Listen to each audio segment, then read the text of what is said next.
Hey guys, I want to give you 5 tricks to make intermittent fasting work faster. Okay, number 1, potassium. Potassium is the most important mineral to fix a problem with insulin, which is behind weight and memory issues and cardiovascular and so many other issues. So the reason why people do intermittent fasting is to fix those things, but if you fix insulin, you will speed things up. And you can't do it unless you have a sufficient amount of potassium. Our normal amounts that we need per day is 4,700 milligrams. That's a lot. So unless you're doing large salads or enhance your diet with potassium, you may not hit even your minimum requirements. So potassium is a real secret mineral to actually speed up things, okay? Now, number 2, overeating. So a lot of people, when they're doing intermittent fasting, they're doing like 2 meals a day, right?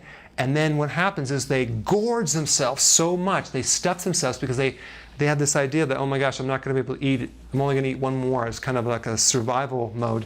When in fact, you have a window. If you want to get to like an 8-hour window or even a 4-hour window, what you can do, that's your eating window. It'd be much more important to, let's say you ate in a 4-hour window. Let's say you ate at 12 and then at 4.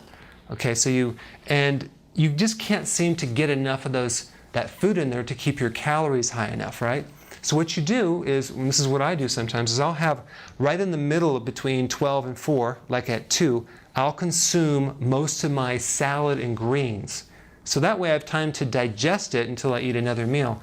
You're not going to spike insulin too much with the salad compared to other things, by the way. But I'll have my huge salad right in the middle of 2 meals. That way I kind of spread it out, but it's still within the 4-hour window. All right? But just don't overeat, especially too many fats, because you're gonna feel too stuffed.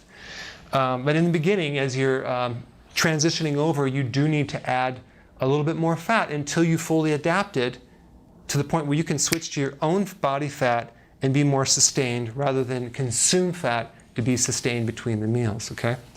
Number 3, do it gradually. Do not go into intermittent fasting too fast. If you have a blood sugar issue, hypoglycemia, you're going to crash and burn. It's going to be really difficult on your body. So I recommend start with 3 meals a day, no snacks. Okay, do that until you're fully comfortable. Then 2 meals a day until you're fully comfortable.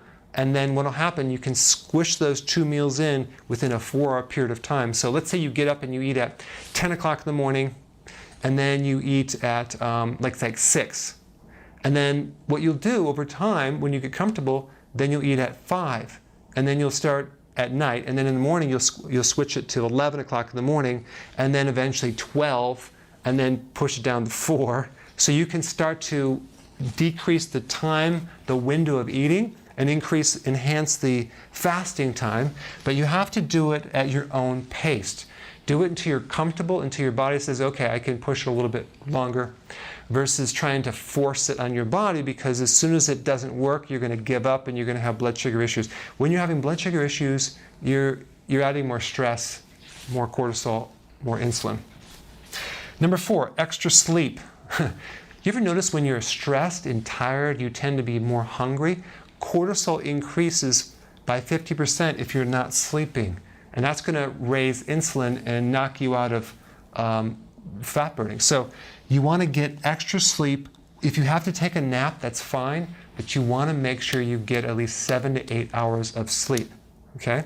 Also, keep your stress as low as possible. Go for long walks. Very, very important to help you sleep. Last one is high-intensity interval training. This is one of those workouts where you're working out like a full body, high intensity, high pulse rate, short duration, lots of rest. I'll put a video down there to explain that more.